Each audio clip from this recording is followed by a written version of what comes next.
Hello and welcome to the channel. My name is Jimmy and you're watching Jimboyrulez. In today's video, we're going to see how to make custom trays for your combination wrenches and your ratcheting wrenches. Basically, it's a universal tray that we're going to make, but it's different from the trays we made for the sockets. It's not the same technique, and I will show you why. So without any further ado, let's get straight into it.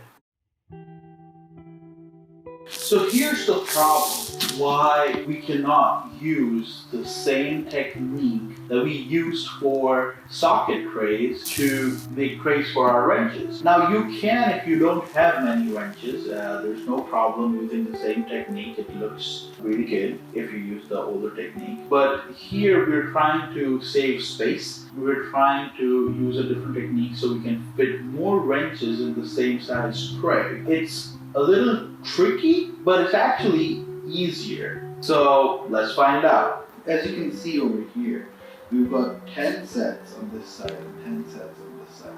The gray mat that you see underneath is basically the size of the tray. If you see, we can only fit 9. The 10th one is off the tray. The same as over here. 10th one is off the tray. Now what we want to try and do is we want to be able to fit all of these on the tray, plus we want some extra spare space to put more wrenches if we buy more. So at least, I'm not saying that we need to have space for 10 more, but at least if we have space for 4 more wrenches, that should be great. So that's why we cannot use the older socket trick. Because on the socket trick video, I'll put the link in the description, what we did was we laid them down like this and we just cut around them. They were the holes to put the wrenches. If we use that technique, as you can see, it takes more space. So let's see the space-saving trick of making a tray for wrenches. So first we're going to see how tall or how thick our biggest wrench is. So what I mean by that is we're going to see what's the height, if we put it this way, what's the dimensions of the biggest wrench. The height of this wrench is about 1 1/4 inch. This is going to define how tall of a tray we need to make. So we're going to take our foam pad. Since the height of the wrench is 1 1/4 inch, the height of the tray we're going to choose to make is going to be about 1 1/2 inch. So it's going to be a bit more. What I'm going to do is I'm going to cut 3 inches. So out of those 3 inches that we cut, we're going to make 2 out of them. So what we have done over here is we've marked 1 1/2 inch and 1 1/2 inch. We can make 2 trays out of these. The trick with cutting foam is you don't want to do it in a sawing movement. You want to cut a straight line. Now, in case if you need to move the blade again, you can always stretch it a little bit and see exactly where it is. Cut your blade to that exact place again. Now, before we cut this, we're going to mark it exactly how we're going to cut it. We are going to make markings of every inch on this. So I'll start right here. What I'm going to do is I'm going to mark 1 inch distances on this. Same on the other side. We're going to draw lines connecting both the dots every inch. And once you understand the concept of what I'm doing, you can make it for any size wrenches. It's super easy. Also, you have a little bit more room for error on these kind of trays as compared to the other one. So now we're going to draw a diagonal line like so. Make sure you draw it to the center. And this is not a whole inch, so we're not drawing it over there. Made a Christmas tree. Well, if you guys haven't bought Christmas gifts for friends and family yet, then I have awesome gift ideas for car guys, and I made a video out of it. I'm going to link it in the description as well, so don't forget to check that out. I hope you guys are excited about Christmas. Alright, so now we're going to cut it through the center so that we have 2 sides of our tray. So now we have 2 strips. We're going to cut the triangles on one side out. I'll explain that to you. But we're not going to cut it all the way where they separate into 2 different triangles. So I'm just going to take a small marking where I want the triangles to be cut from. It does not have to be super accurate or anything. Okay, so let's start cutting now. So again, we're just going to cut the top triangle. So this is what we want. Now we'll need 3 more of these, so total 4. So this is one side, and on the other side would make 1 tray. We need 2 trays, so we need 4 of these things. We interrupt this video to show you my new gadget. If you are a YouTuber or starting out on YouTube or wanting to be on YouTube or even any other social media platform like Twitter, Instagram, and even if you're not an influencer, if you're just a social media user and you want to be updated and notified about whatever is happening on your social media platform, this clock is amazing. So we've just got it, we've not used it yet, but let's check this out. It's called the Lumetri clock.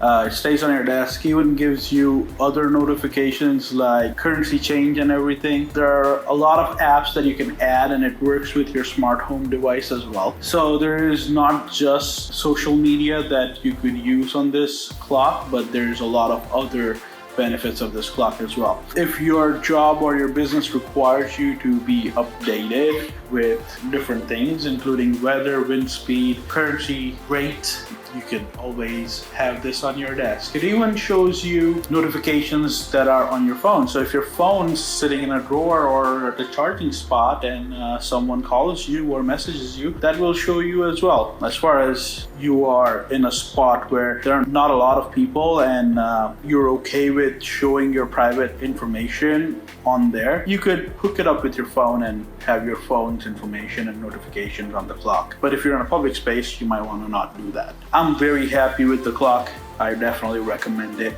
It is awesome. So we cut 4 of these, and then when you put them side by side, like so, they work as a tray. But there's still a couple more steps before it would be done. So I'll show you that. In our first socket tray video, we showed how to take measurements of the drawer and how to make the base. Now the concept's similar, so you could do that. You can watch that video. I don't want to repeat the same thing over again and bore you, so you can check that video out on how to make the base. This does not really require a base. I mean, if your drawer came with a base mat, my drawers did, then you can just use that. You can make a spare one if you don't want to ruin the original ones. That's your call. Now we're going to mock it up without creating trays. Now we know that this is the size of the drawer. We're going to mock it up over here. This will give us the further measurements. The other one over there, like so. Now the diagonal line is facing us so that we could put the branches like so. The same over here as well. Big ones first, if that's what will define the distances and everything. Why did we mock this up? We wanted to see how much distance we want to keep on this side. So I'm going to roughly measure it up about 2 inches. So we need a strip that is 2 inches. Now it could be in pieces, it's okay. If you want smaller pieces, that's fine. Now you might think that this does not look right, but once we glue everything together, it starts looking proper. Then we need to cut the center piece. I'm going to take the smallest wrench and see the width. With the smallest wrench, I'm going to measure the center stem. Roughly about 4 inches is what we have. We're going to measure 4 inches and mark it, because we're going to have them 4 inches apart. So let's start with the center one. We'll cut this first. So the smallest wrench establishes the width of the tray. And all you gotta do is put it all together. So now that we've cut these, we're going to take our glue gun and glue these to the sides like so. on both sides. So that'll be our 2 trays, and then we just need to make spacers for the center so they don't keep moving. Whatever products we're using, I'll make sure that I put all of them in the link in the description below. The trick with the glue gun is, as soon as you lay it down, you don't have much time to glue it because it dries up really quick. So make sure you don't waste a lot of time. So now that this side is glued on, I'm going to do the other side. So that's 1 tray done. We're going to make another tray now. Both our trays are done, and all we gotta do is make the spacers. So in order to know exactly the distance between the spacers, we're going to mock it up again and take some measurements. So now we've mocked it up, we're just going to measure the distances for the spacers. So we'll move the spacer on this side, which would be 2 inches, and on this side, another 2 inches. We're going to make it a little bit more, so we're going to make it about 2¼ inches. So we marked the 2 spacers, we're going to cut them now. And now we've got the spacers for the side. What we're going to do now is remove the tools. So we're going to attach the glue gun and glue it to the base.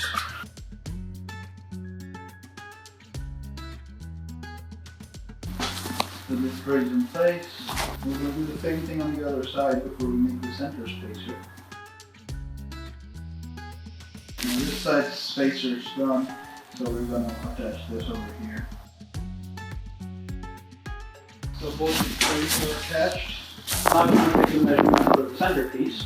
Exactly 4½ inches. Same process of measuring 4½ inches and cutting it. We'll cut the center spacer now. So the trick with the center spacer is that you just need to glue it at this end and the other end. The tray is made, and we're going to now place it inside the drawer and see how it looks.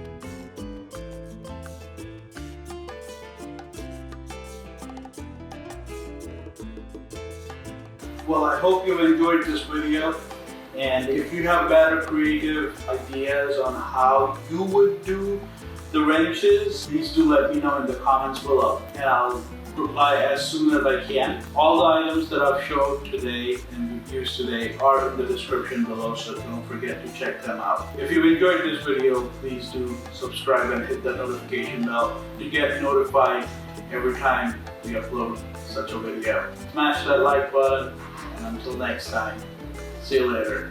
Ciao.